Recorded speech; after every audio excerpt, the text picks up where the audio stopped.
morning at 9:30 Eastern. Right now, Colin Cowherd tells you why Big Ben deserves more respect. The Herd starts now.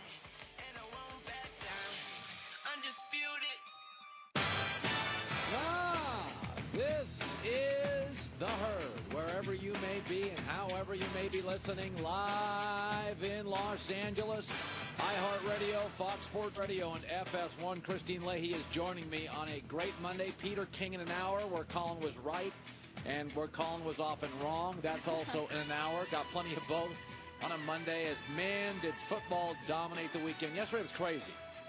Were you more wrong this week than right? There's a bunch of them. I always like to go 5-5. Right, of course. That's better. That's better when I get... Yeah, it's better to be perfect. Well, I'd love to go 10-0, but the segment would stink. Yeah. It's better when I can be really tragically wrong, and I was several times this week. Good to have everybody on a Monday. Whenever I watch a Pittsburgh Steelers game, and they were on last night and they beat the Ravens 39-38, I become a mathematician. Let's see, there are 9 minutes to go, down by 11, 3 possessions, carry the 4, divided by 2. Yeah, they'll win. They have Big Ben. That's how all Steeler games go for me. They don't always play great. They never play great for 4 quarters. They play down to their competition. Last night, they're the better team. But I'm sitting there watching fourth quarter down. I'm thinking, yeah, Big Ben, they'll be fine. And here's what's funny, and this happens to a lot of people. You get overshadowed by people that get more press, more attention, more love. Peyton Manning and Tom Brady for 15 years have stolen all the headlines. And by the way, they're great too. But you know what Big Ben reminds me of? There was an actor, and if you're in your 20s, you've probably never heard of him. His name was Gene Hackman. Gene Hackman, Marlon Brando, was the sex symbol. Sean Connery, the sex symbol. Early in his career, nobody paid attention. Later in his career, Jack Nicholson was the sex symbol. Al Pacino, Bob De Niro got the press. Nobody paid attention to Gene Hackman. And for 30, 40 years, in the 60s, he did Bonnie and Clyde. In the 70s, he did The French Connection. In the 80s, he did The Furman Hoosiers. In the 90s, Unforgiven. And then all of a sudden you look up and it's like, oh, he was in the Royal Tannenbaums. 40 years of great movies. But it was Sean Connery early, Marlon Brando early stole the thunder, then it was De Niro, then it was Pacino that stole the thunder late. That's what's happened to Big Ben. He has been overshadowed. He's never been as polished as Tom Brady. Tom's almost political. Looks like he's running for office, says the right thing. He's never been as the brainiac of Peyton Manning. He doesn't go on Saturday Night Live. He doesn't have a comedic talent. He's not as likable and as kind of Midwest and Southern as Brett Favre. All Big Ben did last night, though, and this is why I'm a mathematician watching the Steelers game. 9 to go, down 11, 3 possessions, divide by 2, carry the 4. Yeah, they'll win. He threw for over 5 football fields last night against the rival, and again late in the season, and again on a standalone national TV game. Big Ben has never gotten the credit that he deserves, and it sounds crazy to say that. Do you realize his best month is December? He's played 54 December games. He's won 40 of them. Do you realize in his division, he's played 73 games. He's won 55 of them. Do you realize in late games, that means like the Sunday night big game on NBC or the Monday night game or the Thursday night game, he's played 56 of those. He's won 40.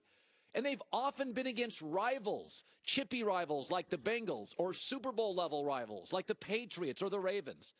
Last night, this is a perfect example of what I mean. And this is no shot at the announcers, but it's either Tomlin, Le'Veon Bell, the Steeler defense, somebody else getting credit. Watch this play. 68 seconds left in regulation. Roethlisberger deep down the right sideline. Antonio Brown. He's amazing. There has never been a wide receiver named MVP of the league, but he has to be in that conversation. He has to be.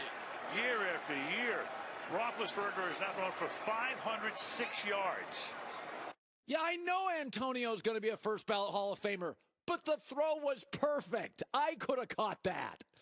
And that's classic with Big Ben. not as likable as Favre, not as polished as Brady. And once again, who are you going to really trust down the stretch for the Steelers? You going to think Mike Tomlin's going to outcoach Belichick in a big game? Hasn't yet. Going to trust that defense with Ryan Shazier out? I don't. Le'Veon Bell, Colin. Le'Veon Bell. He's got 360 touches with a month to go. He almost got hit last night in a scary moment. You know who's going to have to carry you to a Super Bowl? Ben Roethlisberger. And it doesn't happen very often that a first ballot Hall of Famer, Gene Hackman the actor, Ben Roethlisberger the quarterback, has, truth be told, been overlooked. He threw for 5 football fields last night. That doesn't even sound close to normal. My entire high school football career, I'm not sure if I threw for 5 football fields. Wow. All right, let me shift gears. Carson Wentz yesterday, Rams, Eagles, fantastic. Eagles fear that he torn his ACL and he'll be out for the year. Christine will have more on that throughout the course of the day. That's just awful. I've always wondered about this. This is stuff I think about a lot, and my brain wanders, but I think about stuff like this all the time. With every gift you get comes a price. You know when you're in like high school, and there are those people that are like really tall and good looking, and they get invited to all the cool parties, and they always have like a good looking boyfriend or girlfriend? Man, what a perfect life, right? But the good looking people, things come easier. Don't have to work as hard. More social, often more distracted, not nearly as focused. So the short kid, the pudgy kid still wearing glasses, doesn't feel good about himself. You won't get invited to all the parties. You'll probably read more. You'll become an engineer, a little more academic, a little more focused, appreciate things in life. You may not know it at 13. Those will become great gifts at 30, 40, 50, and beyond. A real talent in life, having all that talent, the ability to curb your appetite for self-destruction, discipline is underrated, always has been. Think about all the quarterbacks, including Carson Wentz, who were hurt this year. I'll start naming them. Marcus Mariota got hurt. Andrew Luck missed the year. Deshaun Watson, Aaron Rodgers, Carson Wentz, Tyrod Taylor, Ryan Tannehill. What do they all have in common? All really, really athletic guys. Now I'm going to give you a list of guys who don't get hurt. Tom Brady, Breeze, Phillip Rivers, Goff, Eli, Matt Ryan, Kirk Cousins, Joe Flacco. They never get hurt because they develop over time a better sense of getting rid of the ball, and they weren't gifted from the man upstairs, the person upstairs, natural God-given great feet. Your natural instinct as an athletic quarterback is to run, get away, escape, get yards. Why wouldn't Carson Wentz? Why wouldn't he? Worked in high school, worked in college, certainly works at times in the NFL. Less athletic quarterbacks have to learn how to throw it away. That's why Breeze and Eli and Flacco and Brady are often so good at it. All gifts come with a price. You ever had a friend who's fearless? Jump off a bridge, jump off a cliff? That becomes reckless. You rock climb forever, there's a price to pay. I'm watching Carson Wentz yesterday, and over time, he came into this league. I said, he reminds me a lot, there's the play, of Andrew Luck. Where's Andrew Luck?